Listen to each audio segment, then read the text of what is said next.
Hey folks, Steve here with another Highway to the Kremlin 2 video. This is the start of actually playing our retreat scenario. So we're going to get rolling here. We're probably going to get through several turns in this video. If you're watching this, you can read the title. You'll know how far I decided to go before making a cut to put this into one video. And we'll likely be following this up with others. We'll see. Anyway, uh, obviously we're going to be trying to go from east to west as the French, and the Russians are going to need to disrupt them as much as possible and cut supply lines and all that good fun stuff. Um, One thing that to understand, I think only the Russians would like to pull a battle into a pitched battle at this point. Um, So just I'm not going to show every battle. I'm not going to show every die roll or movement. Obviously, we're going to play through a turn. I'm going to talk about each turn and how things are developing, like I've done for the rest of the the other campaign videos. But I will say, just so you know, that generally the French are going to be picking pursuit battle chits because there's really nothing to be gained for the French to stand and fight unless we really think we've got a local advantage and can completely, mess up a Russian force. So pursuit will be the aim of the day. I'm not sure that the Russians have any reason not to pick pitched a lot because any damage that they do is probably going to help them more than probably the French. I would have to imagine. Um, but we'll have to see. It'll be very circumstantial.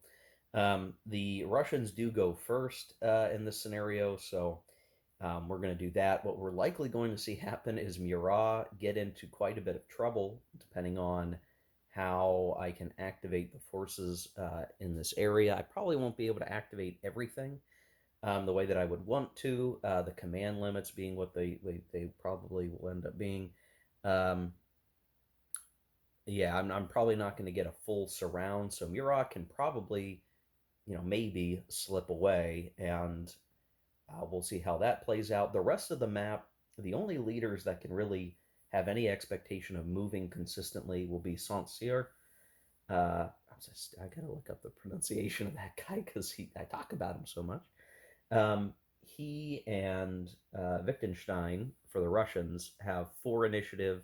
They're off near Drissa. They could be moving quite a bit. McDonald um, similarly has an initiative of 4. He could move around a little bit, but generally most of the operations outside my current camera angle will be pretty quiet, where this will be where most of the action is. And as we drift west on the map, we'll start to see forces converge potentially and kind of operate from there. So that's the setup here, guys. That's what we're going to be focusing on.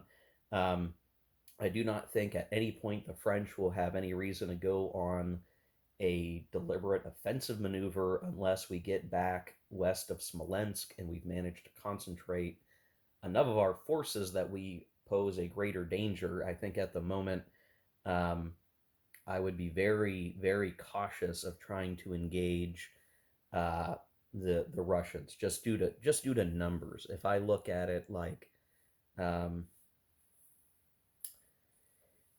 Kutuzov, on both sides have both strength steps of their artillery, so keep that in mind.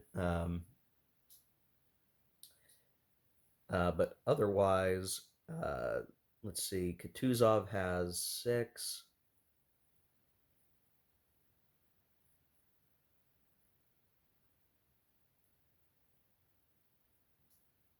Seven. Oh, maybe it's not as big as I thought. Um, well, Kutuzov has 7 with him. Doktorov has 2 with him, so that's really in this immediate area. 9. Miloradovich has, see, that's 3 more, 12, 16, 17, 18. So all told, there's going to be 18, 19, 21, 22. There's like 22 strength points of Russians in this cluster, which is quite a lot. If we look at Murat by comparison, Murat by himself only has 1, 2, 3, 4, 7. Ooh, so that's 3-1 odds by itself if all of these guys were able to attack together. Now that's going to be the problem. There's not They're kind of separated. Getting the command spans right for a coordinated attack is going to be hard, but certainly there's a local odds advantage for the Russians. And Napoleon, it's not as though Napoleon can add that much more. Napoleon himself up in Moscow has 5, 8, 10, 11, 12. So you figure altogether the French, if Murat moved up with Napoleon, they're coming out a little under 20. The Russians altogether have a little over 20, and the significant difference being Napoleon can probably afford to um, bring all the French together in one cohesive combat attack force than the Russians. So um, I guess the Russian numbers aren't that much better, but they could certainly fight attritionally and probably come out the overall victor. And so that it does not behoove the French to stick around too long. Now, Victor actually has quite a number of strength points. He's got altogether, let's see, 5, 6, 7, 8. Yeah, 8. So he's actually the difference maker. If the French can pull back, they have no reason to stick around. They pick up, several of these sets of forces here. So like 1, 2, 3, 4, 5, 6 strength points worth of garrisons they could potentially pick up. um, Maybe they'll only get like half of that. The numbers get a lot better for the French if they manage to successfully pull back. So that's really the calculus here at the beginning in this most critical sector of the map. Like, what can the Russians do to remove as many of those strength points, ideally via attrition and line of supply cutting or line of communication cutting, and force Napoleon's forces to just drain away? That would be ideal. The other thing is, we got to keep in mind the lessons of the day here, which is fighting Napoleon directly tends to be not a great idea. We are much better served fighting his subordinates where he can't help them. Unfortunately, Napoleon tends to have really good initiative to force march to support. So that's going to be the trick we're going to be dealing with as we try to operate here. So that's enough yapping. I think that's a good start of things here on turn one, which is for this scenario, again, the 19th of October. So you want to start thinking about how bad the weather is going to turn out to be. Over time, it's going to get worse and worse and worse. Attrition is going to get worse and worse and worse. And that's the way that this is going to roll.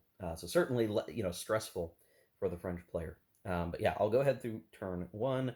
Again, starting with the Russians, we should expect to see some kind of attack on Murat's position and/or good TV show, by the way, sending some forces up onto the highway to cut some of those lines of communication, which at this point should be really easy to achieve if we manage to get at least one of these forces activated to go do such a thing.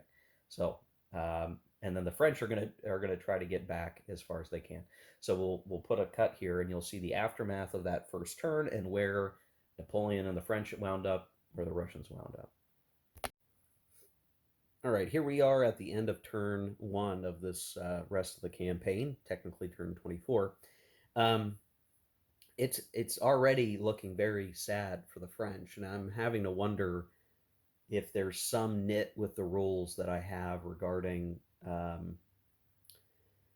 how things function in action. So what happens here at the beginning is if I read there's a particular rule in the game exclusive rules that says that in fact I should just bring it up because it's such an important but strange wording that I feel like we're interpreting it incorrectly at times, or I'm not sure what the right interpretation really should be even for this.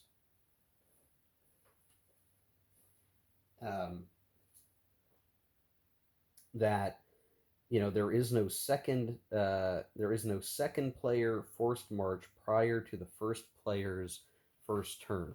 Now I have seen people interpret that to mean that the French can't do a forced march on the first turn of a scenario. But the actual words, the language don't say that. In fact, I'm not sure they say anything because you don't have a step before the first turn anyway.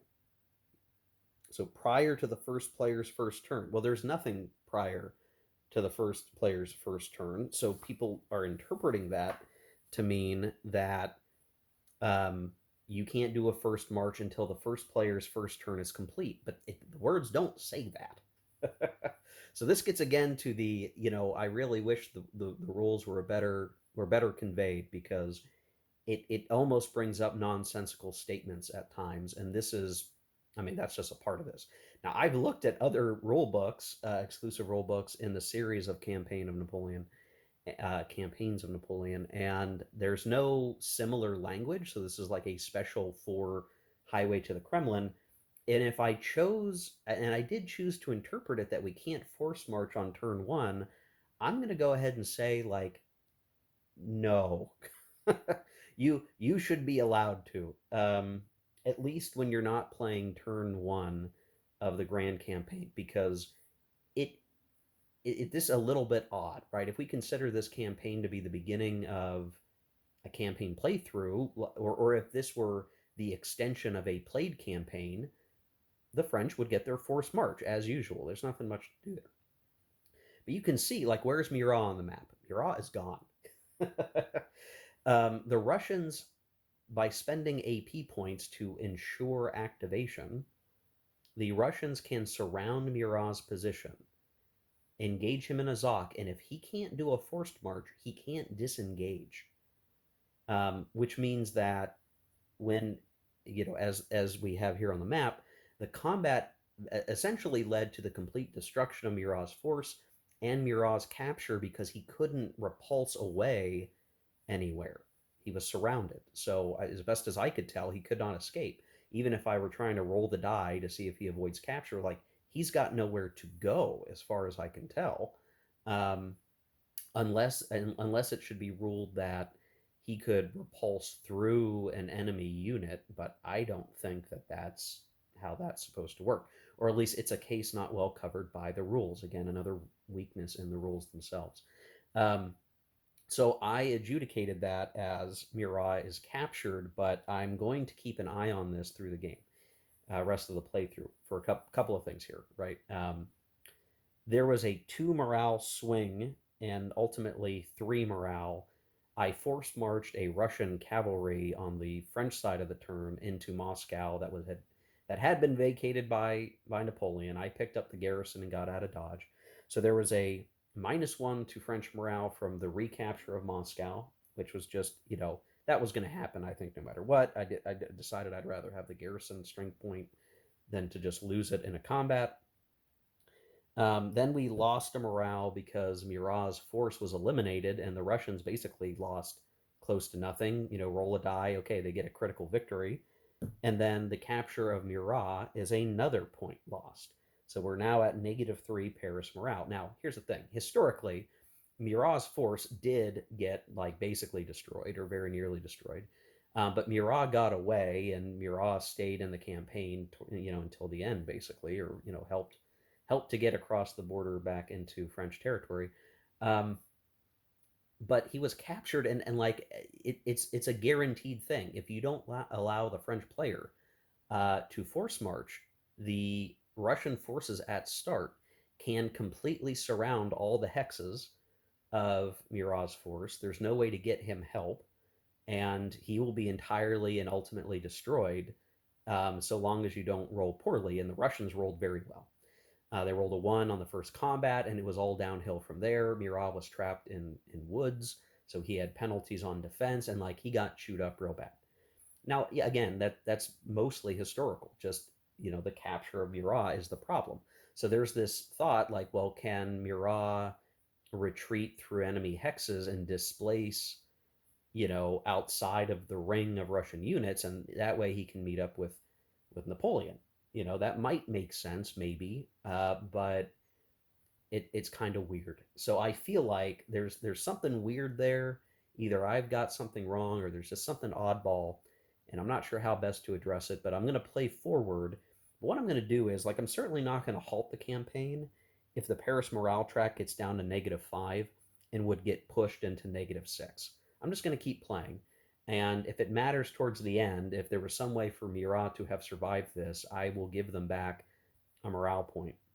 The real key difference here is, though, that -2 versus -3. I mean, it's that much of a difference on the attrition table that the French are going to be rolling with, and so that's going to be a problem. Napoleon moved out of Moscow. He went here to pick up units. He did suffer a unit of attrition already, so he, for the garrison that he took with him to Moscow, he functionally lost that strength point. So he lost it anyway on the retreat, and you can see that the Russians are kind of spreading out a little bit, just due to lackluster force march initiative die rolls.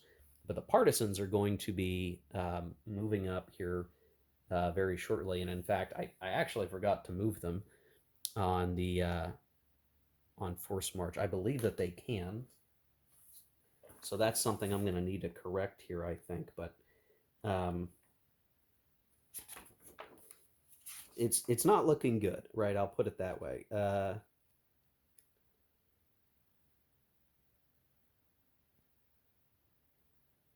Yeah, they do not require an initiative die roll, nor do they suffer attrition.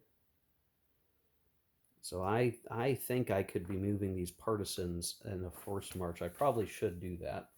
Um, so we'll see. I guess what I would have done.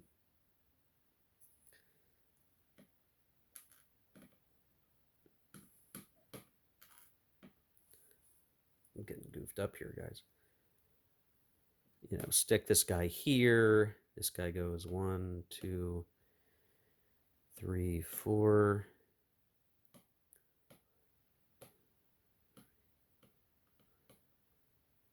6, and 1, 2, 3, 4, 5, 6. So yeah, if I'm moving those partisans, they're certainly on their way to heavily disrupt Napoleon's um, supply train. So that's something that's going to be going on, and we'll have to deal with that as we go.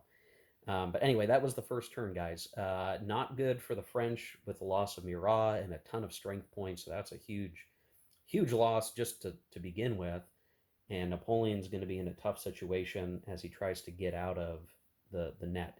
And I do think I prefer trying to just work our way down here, because he can potentially just repulse those partisans away, which is why we're not throwing these guys right into the thick of things. We want to keep them moving and a threat. But here we're creating multiple issues to clear on the highway, which is going to disrupt the line of communication to those depots. It's going to cause a lot of problems. So there we go, guys. I'll go into turn 2, which is October 24th, turn 25, and we'll go from there. All right. Here we are at the end of turn 2, I guess, functionally. Um, and I'm a little worried for the Russian position already. So I mean, hey, bagging Murat was the bee's knees here, but due to some less good initiative die rolling for forced marching, the Russians kind of have let the French get the slip, and you can see Napoleon, Davout separated so as to not bring too much attrition down on their heads, are booking it to Smolensk. Um, and they're certainly going to be in a much better shape operating there. And the question is going to be like, have I already lost so many strength points that it's going to force the French to try to hurt some Russians before they go home? I guess that's sort of one thing I need to think about. Like, do I just dart home, because it wouldn't be that hard at this point because of how far ahead of the Russians we are now. What's the problem with the Russians? Okay, they missed some die rolls to activate some units that they didn't use AP on, because APs are kind of at a premium right now. We spent a crap load of AP on movement commands on that first turn to capture Murat, and really both sides have not gotten much in the way of AP increases at all. In fact, I don't think either side have gotten any. Just the die rolls have been zero. Even for the Russians, who normally, due to their tracing, should have a pretty good chance of getting some good AP accrual, they're not getting any right now. So everything they spend, it's going to be really hard. To build up AP is really difficult. They need to be able to operate well over time and not be attrited themselves. Um, so there's this whole thing like I could take a southern route with the Russians and try to cut down this way. This is still potentially an active depot for the Russians, tracing out from here. Uh, but it's still not ideal because we're eventually going to have to, establish our own garrisons and be going down the way, and it's going to be much more efficient um, to be using this main highway line and trying to spend all my movement just getting down over here, even along these secondary roads. By the time the Russians get down there, I mean Napoleon will be zipping far away. So like, how do I catch the French? Like, I don't know how I'm going to do it. The fact that we didn't quite catch Napoleon even right now, I like is the campaign already lost because I mean we took out Murat, but unless we can catch the French, like the French are going to be okay to get back home with a lot of their forces. They might slow down to pick up some of these garrisons. Some of the garrisons they're going to have to leave behind, um, just because they're going to have to do that. Um, but what can the Russians do? So I think right now that's the challenge that I feel is really on the map right now. Like what else can the Russians do? We need to get up on the highway. We need to drop garrisons behind us, and we need to be efficient. And we're even going to have to switch our um, we're ultimately going to have to switch our supply source back to the one near Moscow. We do have a garrison in Moscow, which is nice, but then we're going to have to kind of be chasing them, and we're not going to move as fast. Napoleon and Davout between them uh, can be activating stacks on initiative pretty easily. They're not going to tend to miss their die rolls, so they can kind of move pretty quick to get the majority of the French forces off map. Um, and our French flank units just have to wait until Napoleon is nearby, and then they can start to pull back as well. And so I'm just having a hard time figuring out like, what is it going to take here to get the Russians to beat up on the French? That's really unclear. Now, this turn we had snow weather, which turns into severe this side of the map, and so attrition has actually been pretty painful for the French. They've taken a number of losses from that, and the Russians have taken functionally none. Um, so there's that weighing on the French right now. They did, for a time, have some cut lines of communication, which also affected attrition, but they were able to clear the partisans. And because the partisans have to operate not that far from the center of operations, the Russians are going to have to move their center of operations. So I feel like the Russians are very sluggish if they're going to try to catch and chase down the French, and the French have a lot of capability to move quickly. They can't move too quickly, or they're going to trit even harder. But they certainly have a lot of fine options. And there is a question of like, do we stick around Smolensk? Is there any reason to do that? Probably not. We can't afford. I mean, we're like we just the Paris morale track is bad. There's no way for us to get good on that without having some devastating like attacks on the Russians that lead to a French victory. So I'm not sure what else to do here, but just to keep falling back as the French and the Russians just need to get set up better to start racing down the highway, and ideally somehow catch the French, where the French may be disincentivized from moving too quickly, where the Russians can probably afford to move their full movement every time and try to get up on the French and hurt them. If we can get some of the Russian flank leaders to start activating more concretely, that could help a great deal. But cutting the line of communication, creating attrition, making garrisons inoperable. We had a moment where one of these garrisons here was going to deplete and disappear. but managed to be saved by clearing the partisans. But we're functionally having to leave some garrisons behind. That's sacrificing strength points, but because we can't just pick up units, it's a very deliberate thing to say, okay, garrison here, we're gonna have you um, get picked up by this leader and start moving. It is trickier for that. So like, Davout's going to pick up this garrison and move. Napoleon's going to kind of get to Smolensk, pick these guys up and start moving. So there's a little bit of a deliberate like stop and move that they're doing, that might give the Russians an opportunity to catch up and cause a problem. But if they don't, it could be like the rest of these turns. There's no major engagement. The French get all the way back west. The Russians maybe just dog them as best they can, hope that attrition burns them up, and then we're trying to calculate, who's the real winner based on strength points still on the map. And maybe it will be the Russians, but it won't feel like a great victory because Napoleon will have returned back to France or Germany generally with a fair number of strength points. So it's hard to measure this. I truly feel like just as we're playing this scenario, doing a campaign from scenario 4 as a starting point feels more like an exercise for experience than a competitive scenario, because there's all these hazy things to try to interpret with the rules. That, sure, do the retreat stuff in a real full campaign. If Napoleon doesn't get a negotiation and play it out and see how that goes, I think starting here, you're just going to have to say this is an experience. There's not really a winner or a loser, or the winners by degrees here, because all these weird factors really morph that measurement. So, you know, there you go. So anyway, we'll get into turn 3. We'll see if the snow keeps up. The severe weather would definitely be a problem for the French, big time if it continues. But first snow, it's only going to get worse from here, as we're getting towards the end of. Functionally, we're getting towards the end of October. So we'll have to see what comes to that as we go to October 29th, turn 26, functionally turn 3 for us. I'll go play that now. Okay, here we are at the end of turn 3, and you can see the focus is now moved down to Smolensk.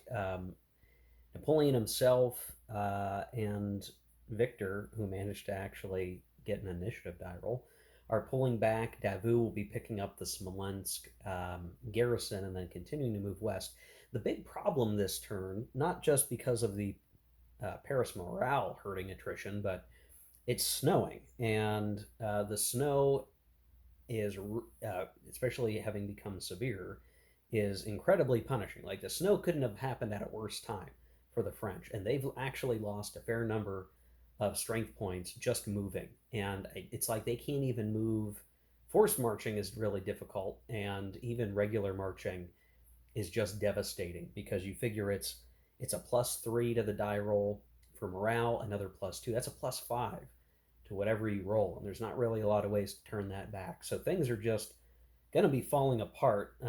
We had over here in the West a little bit of a set of maneuvers occur, which I'd say on strength point comparison, the French came away the better, but they're kind of getting tangled up in a tough spot, and only with MacDonald being nearby does Saint Cyr have any reasonable expectation to have good things happen here. So there's pressure on the line. It's not, there's some redundancy here in the middle of the map.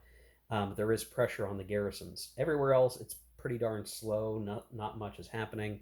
We have some replacement points coming in as march divisions at Kovno that are maybe going to be a final reserve of sorts. There's a few strength points piled up there. But really, the French are just pulling back. The Russians, you can see, are pursuing. Their problem, as I look at this here, let's see, 1, 2, 3, 4, 5, 6, 7, 8, 9. Now, yeah, I am going to have to put somebody. Yeah. This is a little kooky. I needed to have put a unit there, but that's okay. The Russians are right now trying to refinagle their supply. So this coming turn, turn 4, we're going to try to move the Russian supply source back towards Moscow. We will have a series of depots replaced, allowing the Russians to continue to operate. They're operating right at the end of their capability, and they need to start moving their center of operations. And so there might need to be even an operational pause for the Russians to sort out their line of communications. Once they do, they're going to have a nice time, operating. But there's just funkiness as they need to straighten out their tracing, which, in hindsight, I might have gotten away with establishing a garrison and a depot by spending APs. We did get a decent AP roll this turn and got 3 AP for the Russians, which really just helped them do movement commands to like keep the drive going. They're really not suffering attrition. The morale situation is certainly helping them in that regard, and they're making fine progress as we go. So we'll see. I think what has occurred to me here is the great failure at the beginning was I got tunnel visioned on Bag and Murat, which, hey, was great.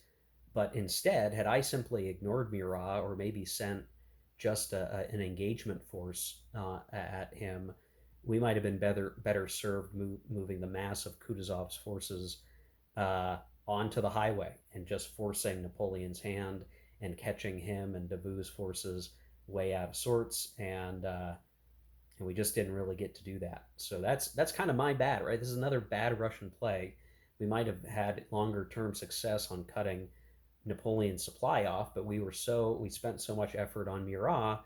Not that that's nothing to ignore there, but it cost me this situation where I'm chasing Napoleon rather than um, actually cutting him off and forcing him to try to run, like in a football analogy here, run from kickoff through all the defense guys that are coming down the field. So that's going to be my bad. We'll see what comes out of it. I think I'm going to play through turn 4 and call it a video, guys. So let me play through that and see what we can do, see what happens, and we'll go from there. Okay, here we are at the end of turn 4. Um, this one was kind of a lull turn. The Russians changed their supply source, so just minor adjustments. Smolensk is retaken, and really the Russians are going to wait for their. They don't want to wait, but they're kind of needing to reestablish and hook up their line of communication. They're moving their center of operations up. Napoleon is hanging out in, I think this what, Orsha? Yeah, Orsha. And that's where the center of operations is. The hope is to pick up some AP points, ideally, get some bonus AP with Napoleon sitting there. And maybe if Kutuzov gets close, Napoleon goes on the snap attack and seeing if he can't do something to knock the Russians back somehow or hurt them bad enough that we can try to make up the strength point difference. Um, it's going to be hard to look at it. I mean, ultimately, if we look at this, success d'estime, I can't pronounce French words. The calculated victory here, okay, if Napoleon gets all the way back home and he hasn't been completely ripped to shreds, I mean, he doesn't have much anyway, so everything's to shreds, to shreds, you say. If we can at least get to Prussia, that's something. The Russians would like to stop that somehow, but it's really hard to understand how else we can do it. Now, I do have a couple of things going for me as the Russians. We managed to get lucky down in the south, so we are near the Austrians. We're not engaged because this was on a forced march at one point. He's moving up. You can see he's not that far from disrupting the supply situation, and really the forces here aren't that far either from being able to have an impact. It's just I can't count on them activating. So if we're lucky, maybe something will happen. Um, the force in the south is actually pretty damn potent, so it could be that's going to be the key to victory. It's just the Russians need to activate. 1, 2, 3, 4, 5. Yeah, that army, that leader in that Russian force is 5 moves from being close. I'm not 5 moves. 5 movement points from being close to the French supply line, but he would need 2 activations, 2 moves to do anything of significance there to get him to Vilna. So I don't know. It's kind of, it's not a terribly exciting scenario as I'm playing it, if only because, again, after I went to so much effort to bag Murat, it's really a chase and a chase versus exhaustion, and the weather's only getting worse. So now we've had frost. Napoleon and Davout are out of the severe weather, so they have that going for them. Um, but even as things progress, we're just going to see more and more snow. We're going to see rough weather, and it's going to keep hurting the French in terms of attrition. So we're just going to have to watch out. The other thing that's going to start to happen is the French stacks might actually get big enough that we have to split them up, which might not be a terrible thing, but just will slow down our progression and have to do a little bit more traffic copping. All things told, Napoleon, if he just does nothing but dart home from here, one, two, three, four, five. That's one move to Zodzina. One, two, three, four, five. Second move. One, two, five. Third move. He's still like 4 moves away, so we can't really afford not to keep Napoleon moving, or else he's not going to make it into East Prussia or Poland in time. So we're gonna have to move. Like we're just gonna have to keep these guys moving. This one turn coming up will be used to pick up an AP point, and then our attenuation is shortening, so we're actually going to have a little bit more capability to do some movement commands, which are going to be needed to bring some additional strength points home, basically, or to guarantee that we're going to be able to keep moving. My main thing is I need to try to keep above 11 AP so that we're avoiding the worst of attrition. Because the Russians have taken Smolensk, we're now down to -4 morale, which is just not a fun time, to to be sure. But trying to get back home is now going to be the big thing. We are west of Smolensk, which means that we're operating in the Mogilev province. We're really not that far away, and in terms of attenuation, we're really just a couple of links, supply links away. So things should shorten up if the Russians continue to be slow to activate, slow to move. Maybe the French just get away, but at some point you'd think we'd have to find some opportunity to give the Russians a black eye. I just don't know when and where that's going to come together. Maybe if the Russians move forward, continue to chase us, and we jump on them somewhere in this area where, you know, in the previous campaign that ended up being a deadly area due to the way that the rivers are structured. The only problem will be the frost and the snow. Really, the frost may render the rivers frozen, so they're not going to be the death barrier that they've been potentially up to this point. So the options are dwindling away for the French to do much. Again, I just don't know how. I don't know that the calculation of like French strength points in Poland versus Russian strength points on the map is a really fair calculus here. Um, but we'll see. Again, we'll figure out kind of what the situation is. We'll run the numbers at the end, and we'll make some judgment calls and ignore the game framing because I'm just not sure that it's a valuable one. All right, I'm going to call this video here, guys. We played 4 turns. We have what, 1, 2, 3, 4, 5, 6, 7 more. So we'll likely cover 4 turns in the next video, and then likely the last one will be 3 turns with some post-mortem conversations, and we'll go from there. So see you in the next video, guys. Hopefully that'll come out here very soon. Hope you enjoyed this video. Just a little bit of commentary as we played through the session, and more to come. So thanks for watching. Take care. Keep gaming.